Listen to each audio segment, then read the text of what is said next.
হরে Krishna viewers, আজকে আমি তোমাদের সাথে শেয়ার করতে চলেছি দারুণ সফট, একদম নরম তুলতুলে, একদম জালিদার একটা দারুণ রুটির রেসিপি। এই রুটিটা এতটাই সফট হবে, একদম মুখে দিলেই কিন্তু মিলিয়ে যাবে। তো চলো বন্ধুরা, কথা না বাড়িয়ে রুটির রেসিপিটা শেয়ার করে দিই। এটা বানাতে প্রথমেই কিন্তু আমাদের লাগছে একটা পরিষ্কার বোল। আমি নিয়ে নিয়েছি 250 গ্রামের মতো আটা। এই বাটিতে আস্তে আস্তে ঢেলে দেব। এবার আমি নিয়েছি টক দই, মোটামুটি 2 চামচের মতো দই আমি এটাতে দিয়ে দেব।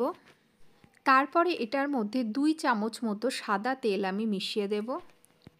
ছোট চামচের হাফ চামচের মতো লবণ দিয়ে দিচ্ছি, আর হাফ চামচ বেকিং সোডা এটার মধ্যে দিয়ে ভালো করে মিশ্রণটাকে মিশিয়ে নেব। এবারে মিশ্রণটি জল দিয়ে গুলে নিতে হবে। আমি মোটামুটি 1 কাপের মতো জল দিয়ে এই মিশ্রণটাকে ভালো করে এরকম গুলে নিয়েছি। মোটামুটি একটা ব্যাটারের মতো হবে। রুটিটা যাতে সফট তৈরি হয় তার জন্য মিশ্রণটাকে খুব ভালো করে ফেটাতে থাকতে হবে। অন্তত কেকের ব্যাটারের মতো 5 থেকে 10 মিনিট খুব ভালো করে এটাকে ফেটাতে থাকতে হবে। আর এই ব্যাটারটাকে আমি ঢাকা দিয়ে আধ ঘন্টা মতো রেখে দেব। তারপরেই কিন্তু আমি রুটিটা রেডি করব।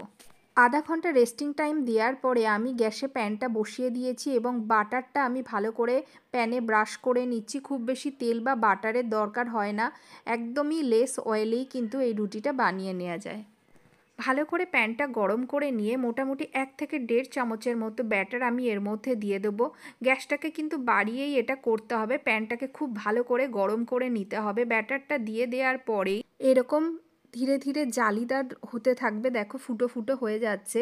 এরকম জালিদার হলে তবেই বুঝতে পারবে যে এটা ঠিকঠাকভাবে প্রসেসটা হচ্ছে। এর জন্যে প্যানটাকে কিন্তু গরম করে নিতে হবে ভালো করে। 1 থেকে 1.5 মিনিট এরকমভাবে রেখে দেওয়ার পরে প্যানটাকে কিন্তু আমি এবার কভার করে দেবো এবং গ্যাসটাকেও দেখো আমি সিম করে দিয়েছি। এরকমভাবে 3-4 মিনিট রেখে দিতে হবে। আমাদের কিন্তু রুটিটা রেডি হয়ে গেছে। এরকমভাবে আরও আমরা বানিয়ে নেব।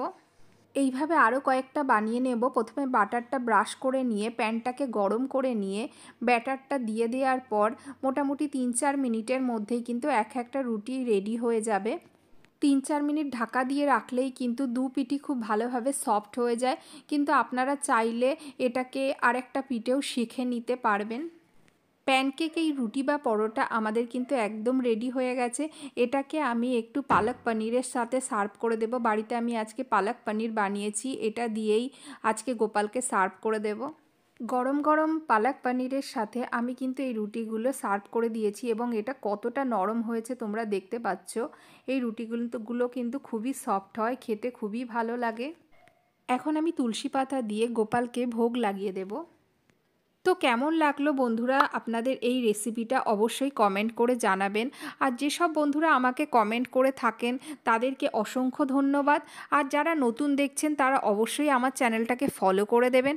আজকে এই পর্যন্তই, আবার আসবো একটা নতুন ভিডিও নিয়ে। Tata, bye bye.